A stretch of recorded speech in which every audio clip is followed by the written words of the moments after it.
1991年1月7日，俄国头一任联邦总统伊尔辛发布命令，毁掉境内所有苏联共产党机关。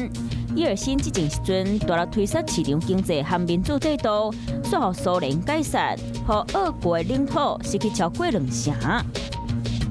1998年1月7日，省议会上尾一摆定期大会宣布解散。1998年，迄个时阵总统李登辉宣布晋升了后，1月7日做上尾一摆定期会，直到12月18号大会开煞，50年历史的台湾省议会正式建起历史。2010年1月7日，台北国际花卉博览会开幕，这是台湾头一摆举办世界级的博览会，有40外场的花园，3000万丛的花，超7000场的活动，参观的人数超过800万人，嘛是超过58万的外国游客，让世界看到咱台湾的水。